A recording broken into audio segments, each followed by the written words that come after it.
ومريم ابنة عمران التي أحصنت فرجها فنفخنا فيه من روحنا وصدقت بكلمات ربها وكتبه وكانت من القانتين.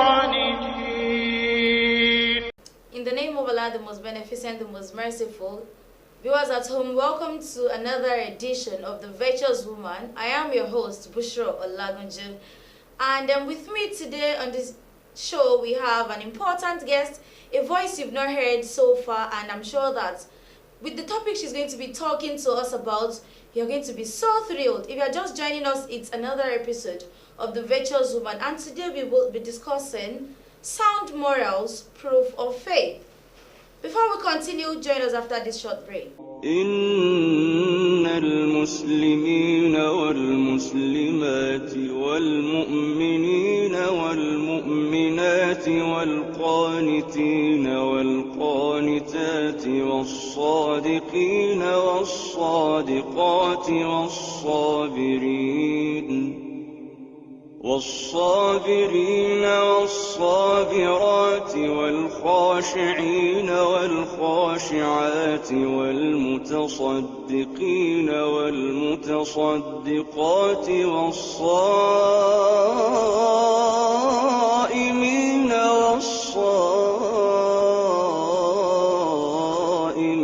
والحافظين فروجهم والحافظات والذاكرين الله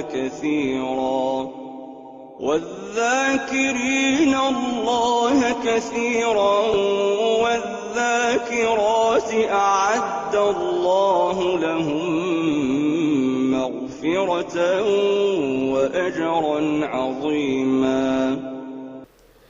Assalamu alaikum wa rahmatullahi wa barakatuh. Viewers at home, welcome aboard.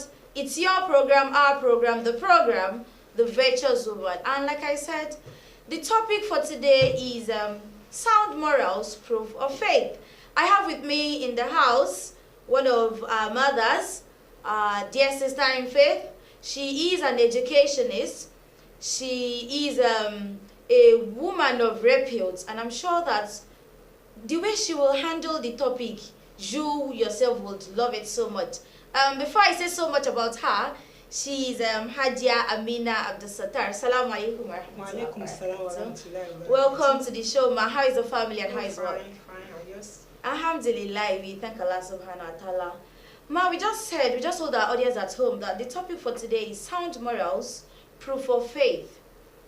It seems to be two different concepts we are putting together, sound morals and proof of faith. How do the two merge? How do they come together?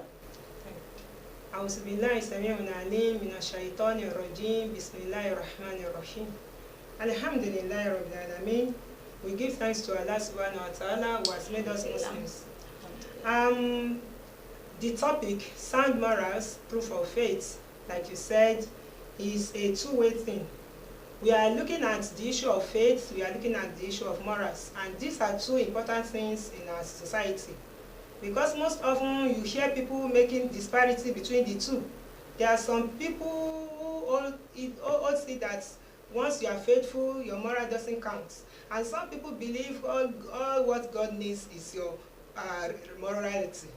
So once you are good, you are okay. You don't really need to believe in God. That the faith doesn't count. Okay. But today, Islam wants us to understand the two, that the two are two important things that they go pari passu. You can't separate them.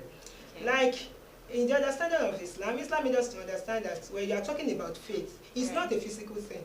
It's something that's in you. True. It's inward. So, but it is your morals, your attitude, what you say, what you do that make people to see the faith, the hidden faith in you. So, if you have claim to faithfulness and your moral character is questionable, then people will definitely question that faith in you.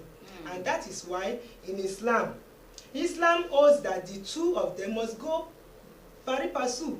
There's an hadith of the Prophet that said, faith and morality are like twins. Whoever loses one will definitely lose the other. which means that we cannot do without the two. The two must be in anybody that claims to be a Muslim. You must be faithful, and at the same time, you must have a high moral standard. Also in the Quran, when you look critically into the Quran, you often find Allah subhanahu wa ta'ala, whenever he wants to address people on the need for them to do what is good and the need for them to abstain from what is bad, he will always condition it on faith. For instance, in Quran chapter 9, verse 119, Allah subhanahu wa ta'ala says, Auzubillahi minash shaitani rajim, Ya ayyuhalladhina amanu kunu ma'as-sadiqin. Allah subhanahu wa ta'ala calls those who are faithful, those who believe in him. And what moral character does he want them to imbibe? It says, Kunu ma'as-sabirin, that they should always be with people who are truthful. He wants to cause them to truthfulness, and he joins it with their having faith in them.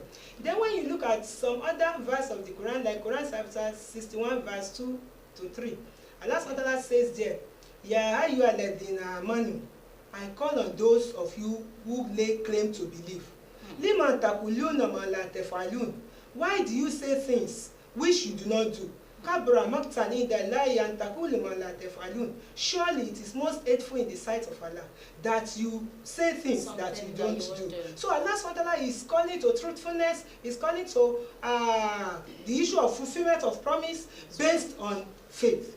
That it is only people that are faithful that can meet up with those conditions. And also in another verse of the Quran, Allah SWT says, Quran chapter 3, verse 200, the last verse of Surah Al-Imran, Allah SWT says, Ya ayyuhalladhina amanu isbiru wasabiru warabitu wattaqullaha la'allakum tuflihun. Allah SWT says, Ya ayyuhalladhina amanu, I'm calling on those of you who lay claim to faith, who say you believe. Isbiru, be patient. Wasabiru, enjoy patience. Warabitu, and then you should be steadfast. Wattaqullaha, and fear Allah. La'allakum tuflihun, if only you want to succeed. So the condition for success is for you to be faithful, and then you uphold all these virtues that Allah SWT has mentioned. So in essence, what I'm trying to say is that Allah SWT himself made faithfulness, belief, a condition to moral deeds. That it is like, that is to say that your faithfulness, your belief is like a catalyst in you that pushes you, boosts you to do what is good. Okay. Now, thank you very much. From that perspective, you have really taken care of the topic. But there's this common saying amongst our people that God is not in need of your religion. You just have to be of good morals. You mentioned it. The question I want to ask now is, those category of people, does it mean that since they believe that God is not in need of your, does it mean that without them having faith, they can actually be of good morals? No. That statement itself is a fallacy. Okay. God is both in need of your faith and your moral character. And that was why Allah SWT said that the essence of your faithfulness is to spur you to do good things. Okay. It will make you to be good to yourself, to the people in and around you. So, without believing in God, because something gingers people to do something. For instance, when you know that by being good to others, God will surely reward you, you will tend to be good. God says, if you do what is good, I will reward you. But if you do what is evil, I will punish you for it. And that was why, in Quran chapter 91, verse 7 to 9, Allah SWT says, the soul and the inspiration we have given to it, the soul and the inspiration we have given to it, the inspiration has to know what is good and to know what is evil. Allah now says, surely he is successful. Who? Mansaka, who enjoys is also to doing what is good. And surely is a failure, who only tries to expose his own soul to doing what is bad. So Allah SWT is in need of both our faithfulness and our goodness. Okay. The goodness that must radiate within you and around the people around with the That people around surrounds you. you. Yes. So that means that in actual fact, even though those people claim not to have faith in God, it means that they are trying to take part of the injunctions of Allah subhanahu wa ta'ala to because actually something work must with. have been spurring them to doing that, which is good. Which is good. Okay, thank you very much, ma. Then, what other points do you really want to use to back up this sound morals being the proof of it? Because to some people, they still see it as, I don't have to go to the church, I don't have to go to the mosque, I don't have to listen to lectures to be able to prove that I have good morals. Well, in Islam, Okay. like I said, that Allah subhanahu wa ta'ala made us to know that the catalyst that made you to do what is good is your faithfulness. Your belief that when you do what is good, you will surely be rewarded, both in this life and in the hereafter. And that when you think or do what is evil, you will be punished for it. So you want to shun away. So like the Prophet Islam was one day passing by when he met an Arab a companion, scolding his brother for his immodesty, for his cruelty. Then Prophet Islam asked him to let him go, because what you are scolding him for is a condition of faith, that it is only the faith in him that can abstain him from doing what is wrong. So that his immodesty is out of the fact that he does not believe. So once again, the faith is like a catalyst that gingers you to do what is good. So then there is an hadith of the Prophet Islam also that said, by God, it cannot be a mu'min. By God, it cannot be a mu'min. By God, it cannot be a mu'min.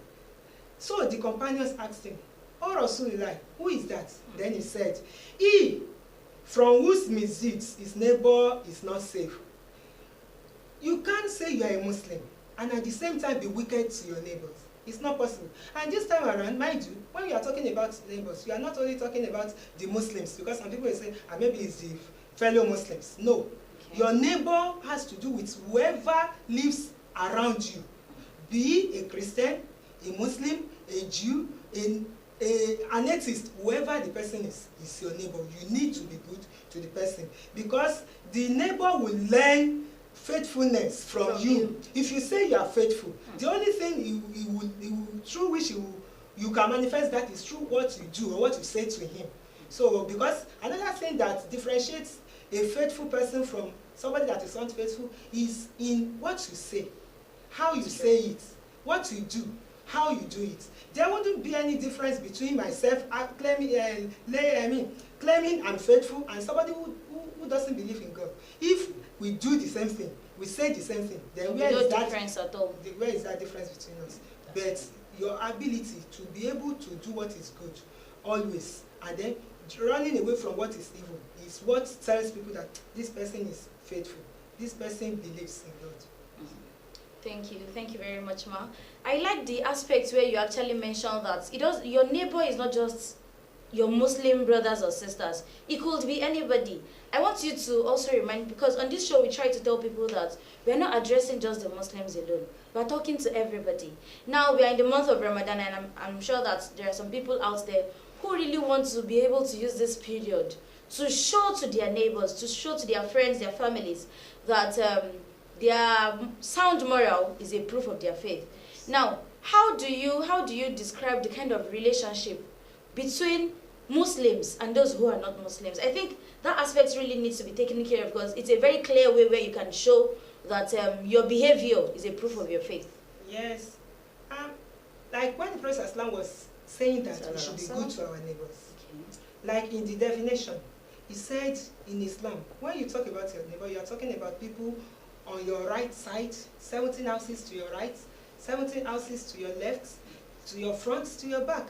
Definitely in this society of ours, if you need to analyze, they cannot all be Muslims. So in that regard, we are not only talking about Muslims, we are talking about anybody that lives very close to you, is your neighbor.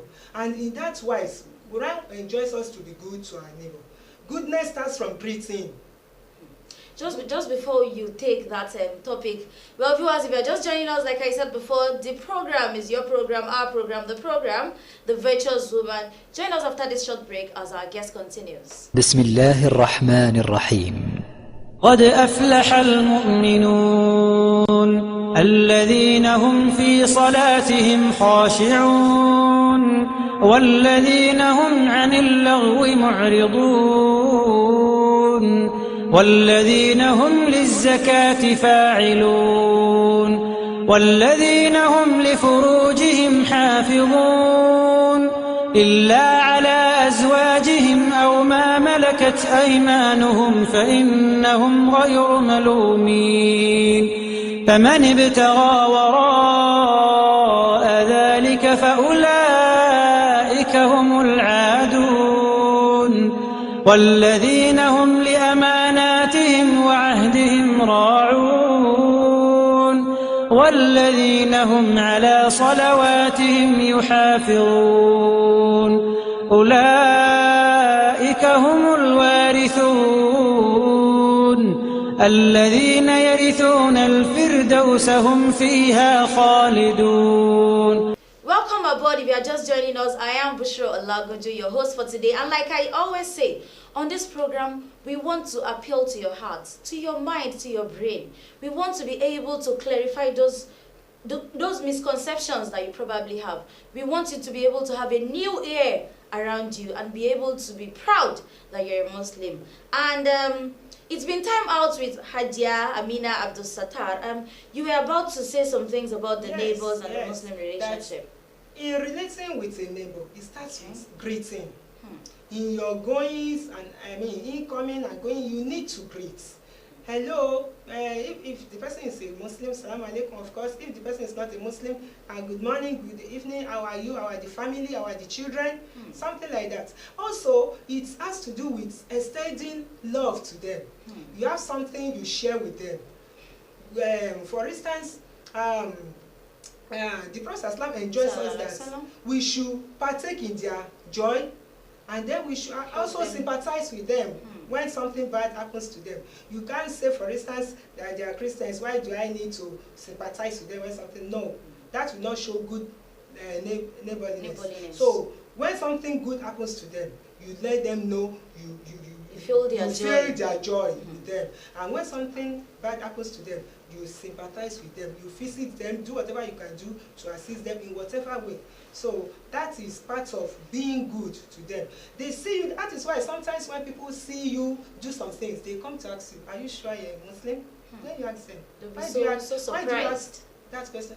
Some of them do express that because most of the Muslims they have been meeting have not been at this good. Then we used to tell them that, well, if they have not been, it only shows the level of their understanding of Islam. If Muslims understand Islam the way they ought to understand, they will be the best in the world. Because Allah SWT has said, you are the best, you Muslims, you are the best community evolved for mankind. Because you enjoy what is good and you forbid what is evil. We supposed to be the best in everything we do.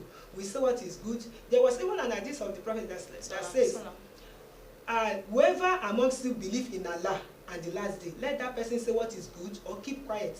So it is part of the teachings of Islam that you say what is good always. And if you find out that you cannot say something, it's better you remain silent. So we are not the type, it is not a part of the attitude of a Muslim to be found abusing, cursing, or even fighting the neighbors. No, it doesn't belong to a Muslim.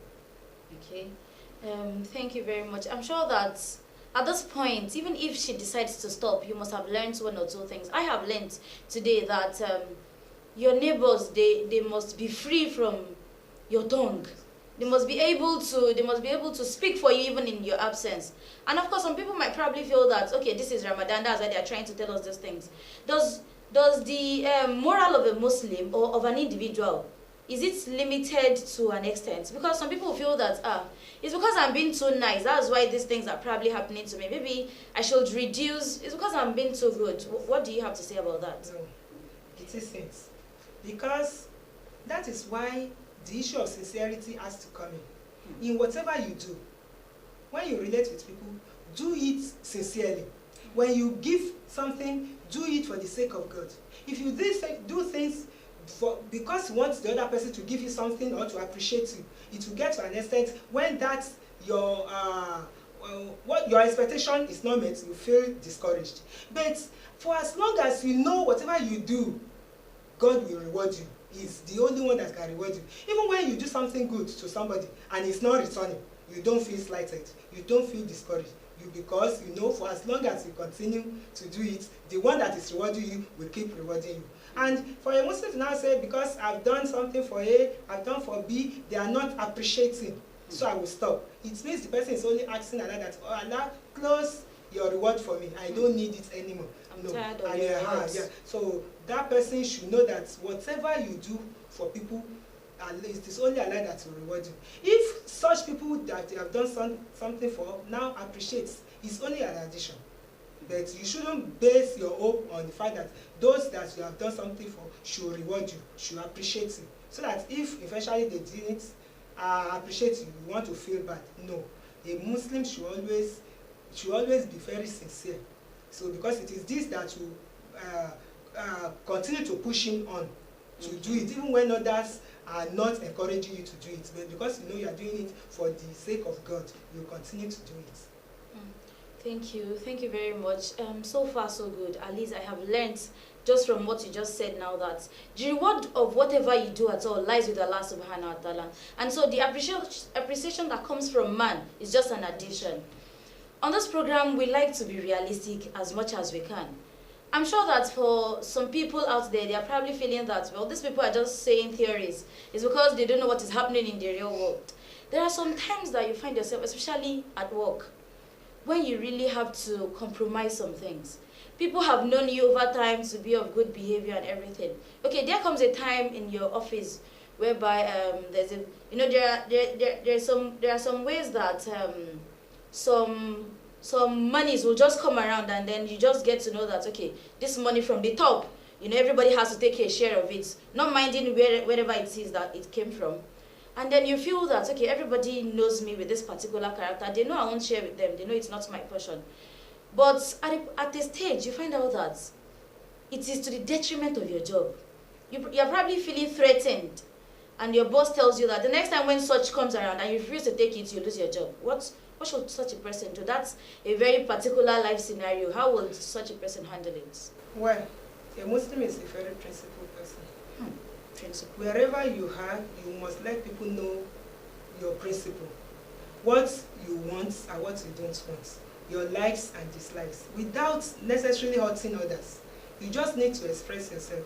Sometimes it does happen in my own office too. But I just tell them, madam, what you have done the other time is not palatable to me. So I don't like it. You have registered your mind. So next time, they wouldn't do it. So I think we should let people know what we stand for. Though sometimes people feel threatened with the kind of people like that, with this lady not sharing with us, she might be a threat. But let them know that you are not partaking, but at the same time, you are less concerned about what they do, for as long as it does not affect you. For as long as it does not affect you. For as long as they would not say, I should come and sign against something I've not taken. So. Well, I like the fact that you have made them know that as Muslims you should be principled and you should not compromise that. On a general note, in just about one or two sentences before we round up this session, what's your general advice to the public? I don't want them to just see the virtuous woman as they are addressing the Muslims.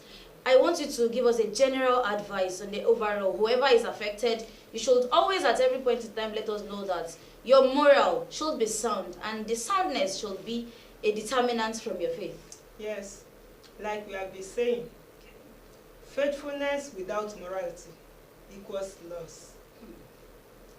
Faithfulness without morality equals nothingness, uselessness.